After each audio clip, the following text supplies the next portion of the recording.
1984 by George Orwell, Part 2, Chapter 7. Winston had woken up with his eyes full of tears. Julia rolled sleepily against him, murmuring something that might have been, "What's the matter?" "I dreamt," he began, and stopped short. It was too complex to be put into words.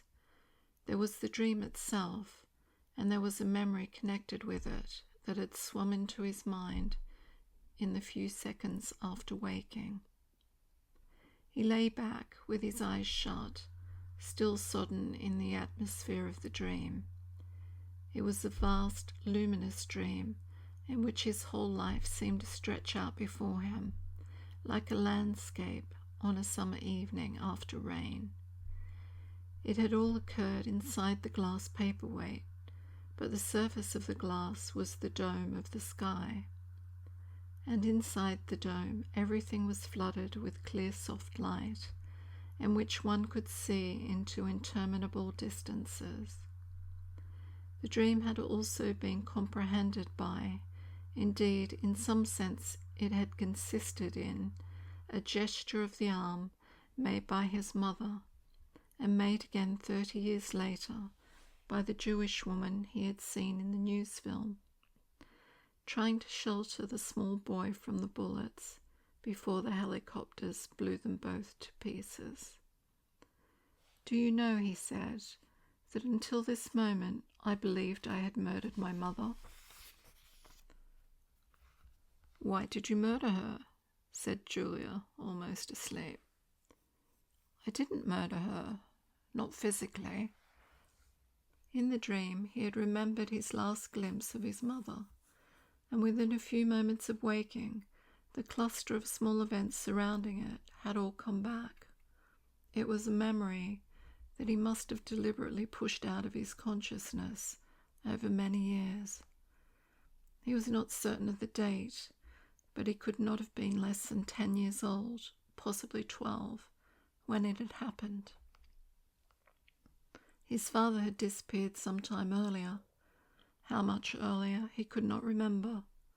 He remembered better the rackety, uneasy circumstances of the time, the periodical panics about air raids and the sheltering in tube stations, the piles of rubble everywhere, the unintelligible proclamations posted at street corners, the gangs of youths in shirts all the same colour, the enormous queues outside the bakeries, the intermittent machine gun fire in the distance. Above all, the fact that there was never enough to eat. He remembered long afternoons spent with other boys in scrounging round dustbins and rubbish heaps, picking out the ribs of cabbage leaves, potato peelings, sometimes even scraps of stale bread crust from which they carefully scraped away the cinders, and also in waiting for the passing of trucks which travelled over a certain route and were known to carry cattle feed, and which, when they jolted over the bad patches in the road, sometimes spilt a few fragments of oil cake. When his father disappeared, his mother did not show any surprise or any violent grief, but a sudden change came over her. She seemed to have become completely spiritless. It was evident, even to Winston, that she was waiting for something that she knew must happen. She did everything that was needed: cooked, washed, mended, made the bed, swept the floor, dusted the mantelpiece, always very slowly and with a curious lack of superfluous motion, like an artist's lay figure moving of its own accord. Her large, shapely body seemed to relapse naturally into stillness, but hours at a time she would sit almost immobile on the bed, nursing his young sister, a tiny, ailing, very silent child of 2 or 3, with a face made simian by thinness. Very occasionally she would take Winston in her arms and press him against her for a long time without saying anything.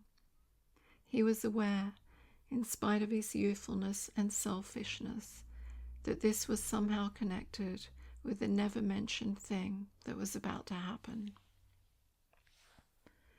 He remembered the room where they lived, a dark, close-smelling room that seemed half-filled by a bed with a white counterpane. There was a gas ring in the fender and a shelf where food was kept, and on the landing outside there was a brown earthenware sink, common to several rooms. He remembered his mother's statuesque body bending over the gas ring to stir at something in a saucepan. Above all, he remembered his continuous hunger and the fierce, sordid battles at mealtimes. He would ask his mother naggingly, over and over again, why there was not more food. He would shout and storm at her. He even remembered the tones of his voice, which was beginning to break prematurely and sometimes boomed in a peculiar way. Or he would attempt a snivelling note of pathos in his efforts to get more than his share. His mother was quite ready to give him more than his share. She took it for granted that he, the boy, should have the biggest portion. But however much she gave him, he invariably demanded more. At every meal she would beseech him not to be selfish and to remember that his little sister was sick and also needed food. But it was no use. He would cry out with rage when she stopped ladling. He would try to wrench the saucepan and spoon out of her hands. He would grab bits from his sister's plate. He knew that he was starving the other two, but he could not help it. He even felt that he had a right to do it. The clamorous hunger in his belly seemed to justify him. Between meals, if his mother did not stand guard, he was constantly pilfering at the wretched store of food on the shelf. One day a chocolate ration was issued. There had been no such issue for weeks or months past. He remembered quite clearly that precious little morsel of chocolate. It was a 2-ounce slab. They still talked about ounces in those days, between the three of them. It was obvious that it ought to be divided into 3 equal parts. Suddenly, as though he were listening to somebody else, Winston heard himself demanding in a loud, booming voice that he should be given the whole piece. His mother told him not to be greedy. There was a long, nagging argument that went round and round, with shouts, whines, tears, remonstrances, bargainings. His tiny sister, clinging to her mother with both hands, exactly like a baby monkey, sat looking over her shoulder at him with large, mournful eyes. In the end, his mother broke off 3/4 of the chocolate and gave it to Winston, giving the other quarter to his sister. The little girl took hold of it and looked at it dully, perhaps not knowing what it was. Winston stood watching her for a moment, then with a sudden swift spring, he had snatched the piece of chocolate out of his sister's hand and was fleeing for the door. "Winston, Winston," his mother called after him. "Come back, give your sister back her chocolate." He stopped, but he did not come back. His mother's anxious eyes were fixed on his face. Even now he was thinking about the thing. He did not know what it was that was on the point of happening. His sister, conscious of having been robbed of something, had set up a feeble wail.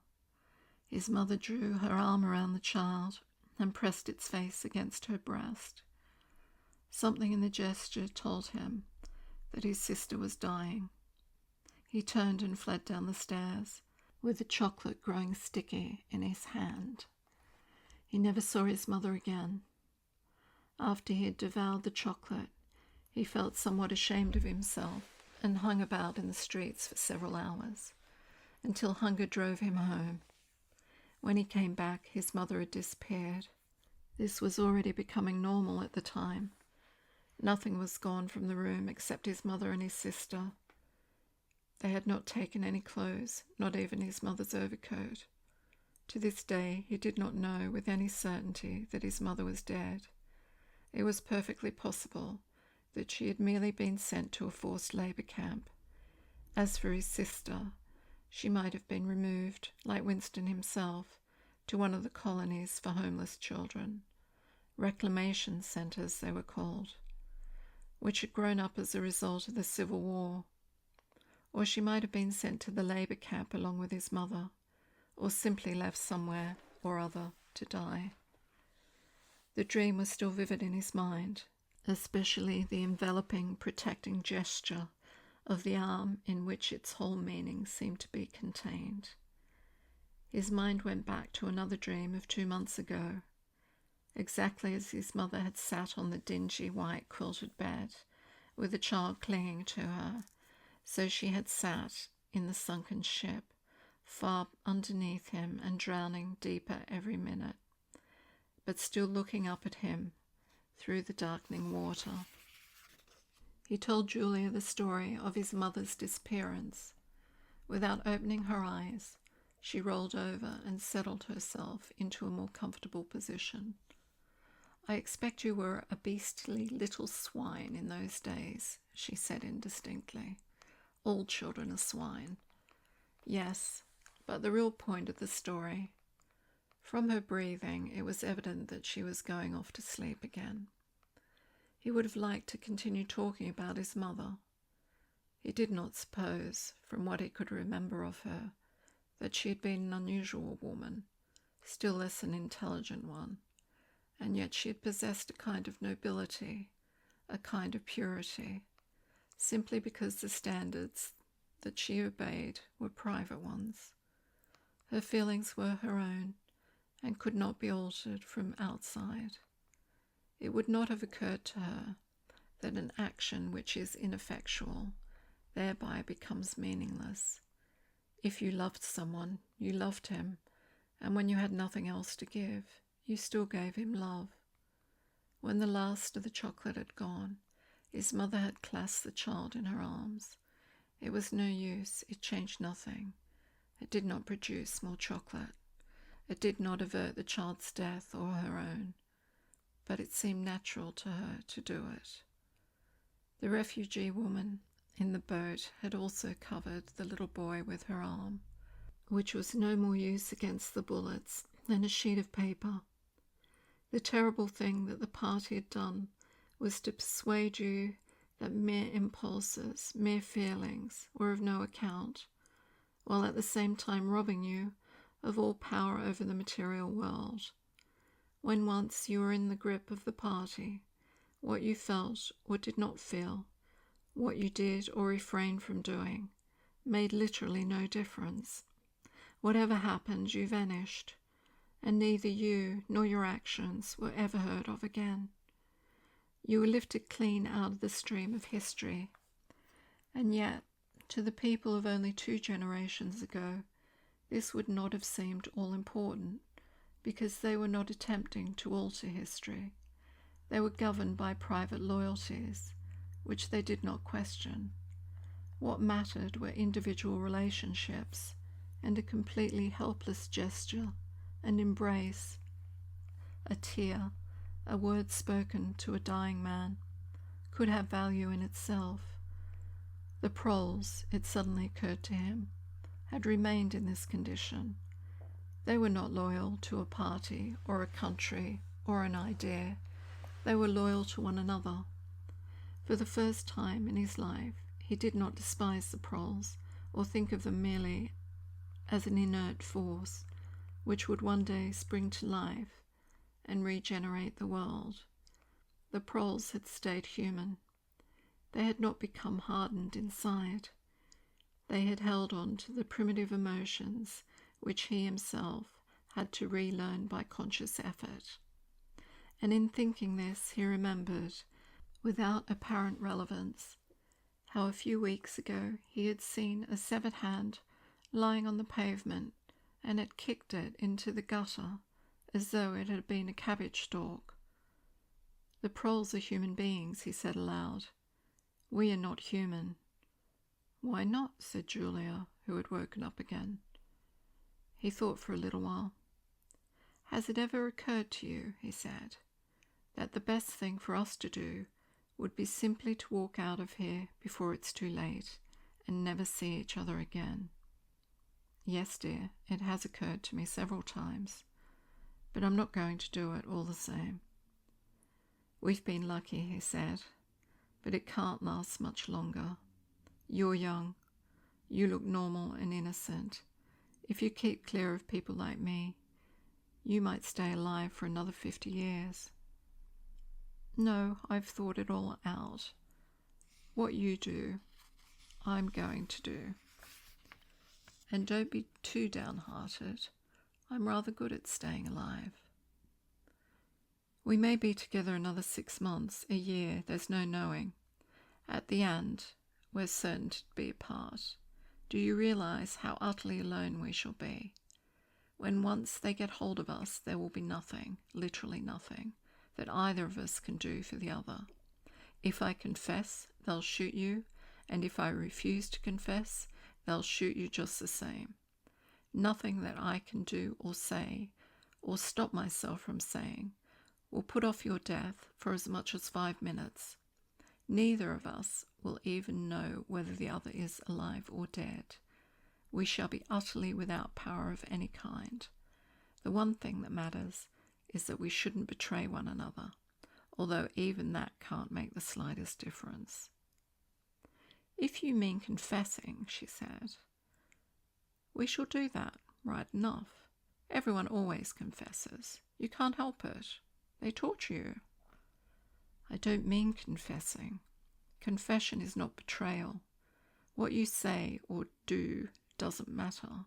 Only feelings matter. If they could make me stop loving you, that would be the real betrayal. She thought it over.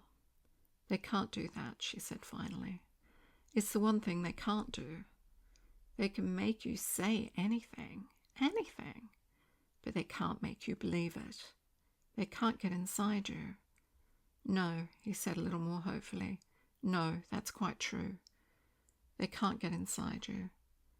If you can feel that staying human is worthwhile, even when it can't have any result whatever, you've beaten them. He thought of the telescreen with its never-sleeping ear. They could spy upon you night and day, but if you kept your head, you could still outwit them. With all their cleverness, they had never mastered the secret of finding out what another human being was thinking. Perhaps that was less true when you were actually in their hands. One did not know what happened inside the ministry of love, but it was possible to guess. Tortures, drugs, delicate instruments that registered your nervous reactions, gradual wearing down by sleeplessness, and solitude and persistent questioning. Facts, at any rate, could not be kept hidden. They could be tracked down by inquiry. They could be squeezed out of you by torture. But if the object was not to stay alive, but to stay human, what difference did it ultimately make? They could not alter your feelings. For the matter, you could not alter them yourself, even if you wanted to. They could lay bare in the utmost detail everything that you had done or said or thought. But the inner heart, whose workings were mysterious even to yourself, remained impregnable.